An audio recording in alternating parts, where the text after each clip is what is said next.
ರಾಜ್ಯ ಅಸಂಘಟಿತ ಕಾರ್ಮಿಕರ ಸಾಮಾಜಿಕ ಭದ್ರತಾ ಮಂಡಳಿ, ಸಾರಿಗೆ ಇಲಾಖೆ, ಜಿಲ್ಲಾಡಳಿತ ಮತ್ತು ಜಿಲ್ಲಾ ಪಂಚಾಯತ್ ಇವರ ವತಿಯಿಂದ ಸ್ಮಾರ್ಟ್ ಕಾರ್ಡ್ ವಿತರಣಾ ಈ ಸಮಾರಂಭದ ಕಾರ್ಯಕ್ರಮದ ಅಧ್ಯಕ್ಷತೆಯನ್ನು ವಹಿಸಿರುವ ಈ ಭಾಗದ ಜನಪ್ರಿಯ ಶಾಸಕರು ಆದಂಥ ಡಾಕ್ಟರ್ ಭರತ್ ಶೆಟ್ಟಿ ವೈ ಅವರೇ, ಸಮಾರಂಭವನ್ನು ಉದ್ಘಾಟನೆ ಮಾಡಿ ಸ್ಮಾರ್ಟ್ ಕಾರ್ಡನ್ನು ವಿತರಣೆ ಮಾಡಲಿರುವ ಕರ್ನಾಟಕ ಸರ್ಕಾರದ ಕಾರ್ಮಿಕ ಸಚಿವರು, ಧಾರವಾಡ ಜಿಲ್ಲೆಯ ಉಸ್ತುವಾರಿ ಸಚಿವರು, ನಮ್ಮೆಲ್ಲ ಮಿತ್ರರೂ ಆಗಿರುವ ಸನ್ಮಾನ್ಯ ಸಂತೋಷ್ ಎಸ್ ಲಾಡ್ ಅವರೇ, ಈ ಕಾರ್ಯಕ್ರಮದ ಉಪಸ್ಥಿತಿಯೊಂದಿಗೆ ಈ ಜಿಲ್ಲೆಯ ಅಭಿವೃದ್ಧಿಗೆ ಸದಾ ಉಸ್ತುವಾರಿ ಮಂತ್ರಿಗಳಾದ ಮೇಲೆ ಅನೇಕ ಬಾರಿ ಜಿಲ್ಲೆಗೆ ಭೇಟಿ ನೀಡಿ ಜಿಲ್ಲೆಯ ಆಗುಹೋಗುಗಳಲ್ಲಿ ಭಾಗಿಯಾಗಿರುವಂಥ ಜಿಲ್ಲಾ ಉಸ್ತುವಾರಿ ಸಚಿವರು, ಕರ್ನಾಟಕ ರಾಜ್ಯದ ಆರೋಗ್ಯ ಮತ್ತು ಕುಟುಂಬ ಕಲ್ಯಾಣ ಇಲಾಖೆಯ ಸಚಿವರು ಆಗಿರುವಂಥ ಸನ್ಮಾನ್ಯ ದಿನೇಶ್ ಗುಂಡೂರಾಯರೇ, ವೇದಿಕೆ ಮೇಲೆ ಉಪಸ್ಥಿತರಿರುವಂಥ ಮಾನ್ಯ ಶಾಸಕರು ಮಿತ್ರಗಳೇ ಮತ್ತು ಎಲ್ಲ ಅಧಿಕಾರಿ ವರ್ಗದವರೇ, ವಿವಿಧ ನಿಗಮ ಮಂಡಳಿಗಳ ಅಧ್ಯಕ್ಷರೇ, ವೇದಿಕೆ ಮುಂದೆ ಇರುವಂಥ ಎಲ್ಲ ಕಾರ್ಮಿಕ ನನ್ನ ಬಂಧುಗಳೇ, ಪತ್ರಿಕಾ ಮಾಧ್ಯಮದ ಮಿತ್ರರೇ, ಕಾರ್ಮಿಕ ಇಲಾಖೆಯ ಅಧಿಕಾರಿಗಳು, ನಾನು ನನ್ನ ಭಾಳ ಪೆಟ್ ಸಬ್ಜೆಕ್ಟು ಕಾರ್ಮಿಕ ಇಲಾಖೆ. ಸಂತೋಷ್ ಲಾಡ್ ಅವರ ಗಮನಕ್ಕೆ ತರಲಿಕ್ಕೆ ಬಯಸ್ತೇನೆ. ನಾನು ಸುಮಾರು 28 ಕಾರ್ಮಿಕ ಸಂಘಟನೆಗಳಲ್ಲಿ ಇವತ್ತಿನ ದಿನಕ್ಕೂ ಅಧ್ಯಕ್ಷರಾಗಿ ಕೆಲಸ ಮಾಡ್ತಾ ಇದ್ದೇನೆ.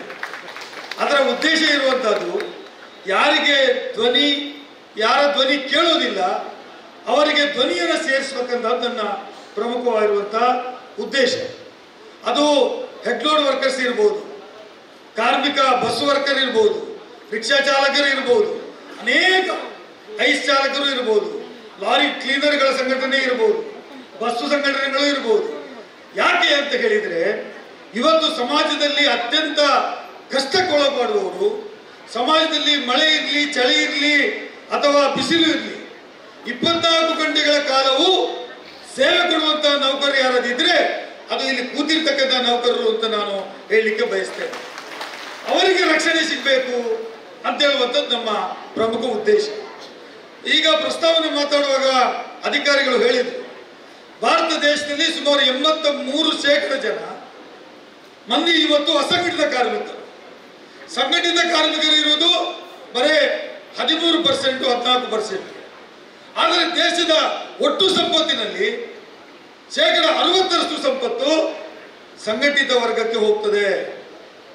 ಹಾಗಿರುವಾಗ ಅಸಂಘಟಿತ ಕಾರ್ಮಿಕರಿಗೂ ತಮ್ಮ ಕೆಲಸದಲ್ಲಿ ಕೆಲಸ ಕಾರ್ಯಗಳನ್ನು ಮಾಡಬೇಕು, ತಮ್ಮ ಕುಟುಂಬವನ್ನು ಸಾಗಿಸಬೇಕು ಅಂತಾದರೆ ಅವರಿಗೂ ರಕ್ಷಣೆ ಸಿಗಬೇಕು ಅಂತ ಹೇಳುವಂಥದ್ದು ನಮ್ಮ ಉದ್ದೇಶ.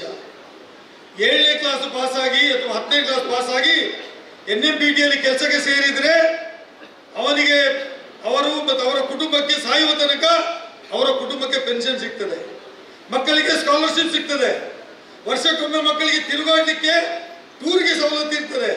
ಈ ಎಲ್ಲ ವ್ಯವಸ್ಥೆಗಳು ಅವರಿಗಿದ್ರು ಅದೇ ಕೆಲಸವನ್ನು ಒಬ್ಬ ಡಿಗ್ರಿ ಕಲಿತು ಕಾಕಿ ಶರ್ಟು ಪ್ಯಾಂಟ್ ಹಾಕಿ ಮಳೆ ಇರಲಿ ಚಳಿ ಇರಲಿ ರಸ್ತೆ ಬದಿಯಲ್ಲಿ ಚಾಲಕನಾಗಿ ಕೆಲಸ ನಿರ್ವಹಣೆ ಮಾಡಿ ಎಷ್ಟು ಸಮಯಗಳ ಕಾಲ ಬ್ರೇಕ್ ಒತ್ತಲಿಕ್ಕೆ ಸಾಧ್ಯ ಆಗ್ತದೋ ಅಷ್ಟು ಸಮಯಗಳ ಕಾಲ ಕಾಲಿನಲ್ಲಿ ಬ್ರೇಕನ್ನು ಒತ್ತಿ ಅವನು ಕೆಲಸ ನಿರ್ವಹಣೆ ಮಾಡಿದರೆ ಅವನಿಗೆ ಏನು ಸಿಗುವುದಿಲ್ಲ. ರಿಟೈರ್ಮೆಂಟ್ ಆಗಿ ಮನೆಗೆ ಹೋದಾಗ ಕಾಲಿಗೆ ಎತ್ತಲಿಕ್ಕೆ ಬರುವುದಿಲ್ಲ, ಕೈಯಲ್ಲಿ ಕೆಲಸ ಮಾಡಲಿಕ್ಕೆ ಬರುವುದಿಲ್ಲ, ಊಟಕ್ಕೆ ಮನೆಯಲ್ಲಿ ಅವಕಾಶಗಳು ಇರುವುದಿಲ್ಲ, ಸ್ವಂತ ಮನೆ ಇರುವುದಿಲ್ಲ. ಈ ಸಂದರ್ಭಗಳು ನಾವು ನಮ್ಮ ಕಣ್ಣಾರೆ ಕಂಡಿದ್ದೇವೆ. ಹಾಗಾಗಿ ನಮ್ಮ ಕನಸುಗಳು ಇರಬೇಕಾಗಿದ್ದು, ಯಾರು ಕಾರ್ಮಿಕರು ಇದ್ದಾರೆ, ದುಡಿಯುವ ವರ್ಗದವರಿದ್ದಾರೆ, ಅವರಿಗೆ ಇವತ್ತು ಸರ್ಕಾರದ ಯೋಜನೆಗಳು ತಲುಪಬೇಕು, ಕೊಡಬೇಕು ಅಂತ ಹೇಳುವಂತಹ. ನಾನು ನಮ್ಮ ಜಿಲ್ಲೆಯ ಬಗ್ಗೆ ಹೇಳಬೇಕಂತ ಇದ್ರೆ, ಸಂತೋಷ್ ಲಾಡ್ ಅವರಿಗೆ ನಮ್ಮ ಜಿಲ್ಲೆಯ ಸಮಸ್ಯೆ ಹೇಳಬೇಕಾದ್ರೆ, ನಮ್ಮ ಜಿಲ್ಲೆಯಲ್ಲಿ ಸುಮಾರು 4 ಲಕ್ಷ ಮಂದಿ ಬೀಡಿ ಕಾರ್ಮಿಕರಿದ್ದಾರೆ. ಇವತ್ತು ಬೀಡಿ ಕಾರ್ಮಿಕರು ಅಂದ್ರೆ ನಮ್ಮ ಜಿಲ್ಲೆಯಲ್ಲಿ ಅದು ನಶಿಸಿ ಹೋಗತಕ್ಕಂಥ ಒಂದು ಹ್ಯಾಬಿಟ್ ಆಗಿದೆ. ಮೊದಲು ಬೀಡಿ ಸೇರ್ತಾ ಇದ್ರು, ಇವತ್ತು ಬೀಡಿ ಸೇರ್ತಾ ಇಲ್ಲ. ಬೀಡಿ ಕಾರ್ಮಿಕರಿಗೆ ಇವತ್ತು ಕೆಲಸ ಸಿಗ್ತಾ ಇಲ್ಲ. ಬೀಡಿ ಕಾರ್ಮಿಕರು ಬೀಡಿ ಕಟ್ಟುವುದು ಅಂತ ಹೇಳಿದ್ರೆ ಮನೆಯಲ್ಲಿ ಕೂತ್ಕೊಂಡು ಅದೊಂದು ಗುಡಿಗಾರಿಕೆ ಟೈಪಿನ ಒಂದು ಕೆಲಸ. ಆ ಗುಡಿಗಾರಿಕೆಯಲ್ಲಿ ಕೆಲಸ ಮಾಡ್ತಕ್ಕಂಥವರಿಗೆ ಅನೇಕ ರೋಗಕ್ಕೆ ಬಲಿಗಳಾಗ್ತಾರೆ. ಅವರಿಗೆ ESI ಸವಲತ್ತುಗಳು ಸಿಗುವುದಿಲ್ಲ. ಅವರಿಗೆ ESI ಆಸ್ಪತ್ರೆಯಲ್ಲಿ ಬೇಕಾದಂತ ಚಿಕಿತ್ಸೆ ಸಿಗುವುದಿಲ್ಲ. ಈಗ ವೇದವಾಸ್ ಕಾಮತ್ ಹೇಳಿದ್ರಲ್ವಾ, ಮಂಗಳೂರಿನ ESI ಆಸ್ಪತ್ರೆಯಲ್ಲಿ ಅವರಿಗೆ ಆಪರೇಷನ್ಸ್ ಮಾಡ್ತಕ್ಕಂಥದ್ದು, ಮಲ್ಟಿ ಸ್ಪೆಷಾಲಿಟಿ ಏನಾದರೂ ಟ್ರೀಟ್ಮೆಂಟ್ ಬೇಕಿದ್ರೆ either they have to go to Mysuru or they have to go to Gulbarga. ಇಲ್ಲಿ ಸವಲತ್ತುಗಳಿಲ್ಲ. ನಮ್ಮ ಜಿಲ್ಲೆಯಲ್ಲಿ ಇವತ್ತು ಬೀಡಿ ಕಾರ್ಮಿಕರು ಇದ್ದ ಕಾರಣಕ್ಕಾಗಿ ಎಷ್ಟೋ ಕುಟುಂಬಗಳು ಇವತ್ತು ವಿದ್ಯಾಭ್ಯಾಸವನ್ನು ಪಡೆದಿದ್ದಾವೆ. ಎಷ್ಟೋ ಕುಟುಂಬಗಳು ಇವತ್ತು ಸಮಾಜದಲ್ಲಿ ಉನ್ನತ ಸ್ಥಾನ ಪಡೆದಿದ್ರೆ ಆ ಬೀಡಿ ಕಟ್ಟುವಂತ ಕುಟುಂಬದಿಂದ ಬಂದಂತವರು ಅಂತ ನಾನು ಹೇಳಲಿಕ್ಕೆ ಬಯಸ್ತೇನೆ. ಇವತ್ತು ಬೀಡಿ ಕಾರ್ಮಿಕರಿಗೆ ಏನಾದರೂ ಒಂದು ಬದಲಿ ವ್ಯವಸ್ಥೆ ಮಾಡಿಕೊಡ್ಬೇಕು ಅಂತ ನಾವು ಅನೇಕ ಬಾರಿ ಒತ್ತಾಯ ಮಾಡಿದ್ದೇವೆ. ನಮ್ಮ ಕಾಂಗ್ರೆಸ್ನ ಮ್ಯಾನಿಫೆಸ್ಟೋದಲ್ಲಿ ಇದೆ, ಸಂತೋಷ್ ಲಾಡ್ ಅವರೇ, ಕಾಂಗ್ರೆಸ್ನ ಮ್ಯಾನಿಫೆಸ್ಟೋ ಇದೆ, ಯಾರು ಈ ರಾಜ್ಯದ ಜಿಲ್ಲೆಯಲ್ಲಿ ಬೀಡಿ ಕಾರ್ಮಿಕರಿದ್ರು ಅವರಿಗೆ ರಿಹಬಿಲಿಟೇಷನ್ ಮಾಡಬೇಕು, ಅವರಿಗೆ ಏನಾದರೂ ಸರಿಸಮಾನವಾದ ಕೆಲಸ ಮಾಡ್ತಕ್ಕಂಥ ಟೈಲರಿಂಗ್ ಇಂಡಸ್ಟ್ರಿ ಅಥವಾ ಗಾರ್ಮೆಂಟ್ ಇಂಡಸ್ಟ್ರಿಯನ್ನು ಕೂಡ ಈ ಜಿಲ್ಲೆಯಲ್ಲಿ ಸ್ಥಾಪನೆ ಮಾಡಬೇಕು ಅಂತ ಹೇಳುವಂತ ಸಲಹೆಗಳನ್ನ ಈ ಹಿಂದೆ ಕೊಟ್ಟಿದ್ದೇವೆ.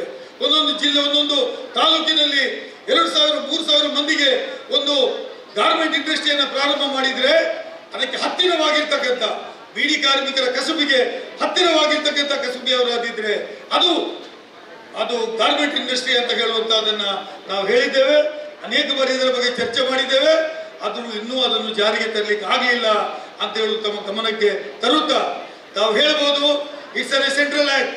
ಆದರೆ ರಾಜ್ಯದಲ್ಲಿ ಇರುವವರ ರಕ್ಷಣೆ ಮಾಡತಕ್ಕಂಥವರು ರಾಜ್ಯದ ಕಾರ್ಮಿಕ ಸಚಿವರಿಗೂ ಅಷ್ಟೇ ಜವಾಬ್ದಾರಿ ಇದೆ ಅಂತ ಹೇಳುವುದನ್ನ ನಾನು ಈ ಸಂದರ್ಭದಲ್ಲಿ ಹೇಳಲಿಕ್ಕೆ ಬಯಸ್ತಾ ಇದ್ದೇನೆ. ತಾವು ಇವತ್ತು ಗಿಗ್ ವರ್ಕರ್ಸ್ಗೆ ಕಾನೂನನ್ನ ತಂದ್ರಿ. ಬಹುಶಃ ಇಡೀ ಭಾರತ ದೇಶದಲ್ಲಿ Karnataka is the first gig ಕಾರ್ಮಿಕರು ಯಾರು ಮನೆಗೆ ಫುಡ್ ಸಪ್ಲೈ ಮಾಡ್ತಾರೆ ಅವರಿಗೋಸ್ಕರನೇ ಒಂದು ಕಾನೂನನ್ನ ತಂದು ಅವರಿಗೆ ರಕ್ಷಣೆ ಕೊಡ್ತಕ್ಕಂಥದ್ದು. ಅವ್ರು ಹೋಗುವಂತ ವೆಹಿಕಲ್ಗಳಲ್ಲಿ ಹೋಗ್ಬೇಕು, ಮನೆಗಳಿಗೆ ಹೋಗಿ ಸಾಮಾನುಗಳನ್ನ ಕೊಡಬೇಕು, ತಿಂಡಿಗಳನ್ನ ಕೊಡಬೇಕು. ಆ ಕೊಡತಕ್ಕಂಥ ಸಂದರ್ಭದಲ್ಲಿ ಅಪಘಾತಗಳು ಸಂಭವಿಸಿದ್ರೆ ಅಥವಾ ಮನೆಗಳ ಒಂದು ಬಿಲ್ಡಿಂಗಿನ ಒಳಗಡೆ ಹೋದಾಗ ಅಲ್ಲಿ ಏನಾದ್ರು ಅವಘಡ ಆದರೆ ಅವರಿಗೂ ರಕ್ಷಣೆ ಕೊಡಬೇಕು ಅಂತ ಹೇಳುವ ಚಿಂತನೆ ಭಾರತ ದೇಶದಲ್ಲಿ ಪ್ರಥಮವಾಗಿ ಮಾಡಿದ್ರಿ.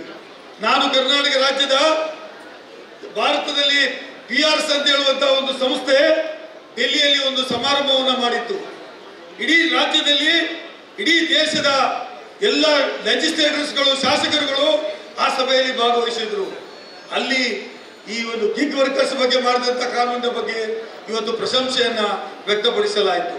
ಅಂದ್ರೆ ಇವತ್ತು ಸಮಾಜದಲ್ಲಿ ಬೇರೆ ಬೇರೆ ಸಮಾಜದಲ್ಲಿ ಆಗತಕ್ಕಂಥ ಅನೇಕ ಬದಲಾವಣೆಗೆ ಹೊಂದಿಕೊಂಡು ಅನೇಕ ಕಸುಬುಗಳನ್ನ ಮಾಡ್ತಕ್ಕಂಥ ಸಂದರ್ಭದಲ್ಲಿ ಅವರಿಗೆ ರಕ್ಷಣೆ ಕೊಡ್ತಕ್ಕಂಥ ಕೆಲಸವನ್ನ ಸರ್ಕಾರಗಳು ಮಾಡ್ತಿರುವಂತಹದ್ದು ಅತ್ಯಂತ ಸಂತೋಷ ಅಂತ ಹೇಳುವುದನ್ನ ಹೇಳುವುದರ ಜೊತೆಗೆ ತಾವು ಇನ್ನೊಂದು ಕಾನೂನನ್ನ ತಂದ್ರಿ. ತಾವು ಕಾನೂನು ತಂದಾಗ ವಿಧಾನ ಪರಿಷತ್ತಲ್ಲಿ ನಾವು ಅದರ ಬಗ್ಗೆ ಮಾತಾಡಿದೆವು. ಏನು ಮಾತಾಡಿದೆವು ಅಂತ ಹೇಳಿದ್ರೆ, ಈ ಕಾನೂನು ಹೇಗೆ ನೀವು ಇಂಪ್ಲಿಮೆಂಟ್ ಮಾಡ್ತೀರಿ ಅಂತ ಕೇಳಿದೆವು. ಕರ್ನಾಟಕ ರಾಜ್ಯ ಮೋಟಾರು ಸಾರಿಗೆ ವಾಹನಗಳ ಬೆಲೆ 1% ತೆರಿಗೆಯನ್ನು ಹಾಕಿ, ಯಾರು ಹೊಸ ಕಾರುಗಳನ್ನ ನೋಂದಣಿ ಮಾಡ್ತಾರೆ ಆ ನೋಂದಣಿ ಟ್ಯಾಕ್ಸ್ ನಲ್ಲಿ 1% ಟ್ಯಾಕ್ಸ್ ಅನ್ನ ಹಾಕಿ ಆ ಮೂಲಕ ಅಲ್ಲಿ ಸಂಗ್ರಹ ಆದಂತಹ ದುಡ್ಡನ್ನು ಕರ್ನಾಟಕ ರಾಜ್ಯದ ಸಾರಿಗೆ ಮತ್ತು ಇತರ ಸಂಬಂಧಿತ ವಾಹನಗಳ ಕಾರ್ಮಿಕರಿಗೆ ಅವರ ಒಂದು ರಕ್ಷಣೆಗೆ ಬರಬೇಕು. ಎಲ್ಲಿಯಾದ್ರೂ ತೀರಿ ಹೋದ್ರೆ ಆಕ್ಸಿಡೆಂಟ್ ಆಗಿ 5 ಲಕ್ಷ ರೂಪಾಯಿ ಕೊಡಬೇಕು, ಪರ್ಮನೆಂಟ್ ಇಂಜುರಿ ಆದ್ರೆ 2 ಲಕ್ಷ ಕೊಡಬೇಕು, ಆಸ್ಪತ್ರೆಯಲ್ಲಿ ಇದ್ರೆ 1 ಲಕ್ಷವರೆಗೆ ಚಿಕಿತ್ಸೆಗೆ ಅವರಿಗೆ ಸಹಾಯಧನ ಮಾಡಬೇಕು, ಅಥವಾ ನ್ಯಾಚುರಲ್ ಆಗಿ ಸತ್ತು ಹೋದ್ರೆ ಅವರಿಗೆ 10,000 ಅವರ ಅಂತ್ಯ ಸಂಸ್ಕಾರಕ್ಕೆ ಕೊಡಬೇಕು ಅಂತ ಹೇಳಿದೆವು. ನಾವೆಲ್ಲರೂ ಸ್ವಾಗತ ಮಾಡಿದೆವು. ಇಡೀ ರಾಜ್ಯದಲ್ಲಿ ಇವತ್ತು ಬಸ್ಸಿನಲ್ಲಿ, ಮೋಟಾರ್ ಸೈಕಲ್ ನಲ್ಲಿ, ಎಲ್ಲ ಗ್ಯಾರೇಜ್ಗಳಲ್ಲಿ ಎಲ್ಲಿ ದುಡಿದವರು ಇರ್ತಾರೆ ಆ ಎಲ್ಲಾ ವರ್ಗಗಳನ್ನ ಸೇರಿಸಿ ಸುಮಾರು 20 ವರ್ಗಗಳ ಕಾರ್ಮಿಕರನ್ನ ಸೇರಿಸಿ ಅವರಿಗೆ ಪರಿಹಾರ ಕೊಡ್ತಕ್ಕಂಥ ಕಾನೂನನ್ನ ತಂದ್ರಿ. ನಾನು ನಿಮ್ಮವನ್ನ ಸ್ವಾಗತಿಸ್ತೇವೆ, ನಿಮ್ಗೆ ಅಭಿನಂದಿಸ್ತೇವೆ.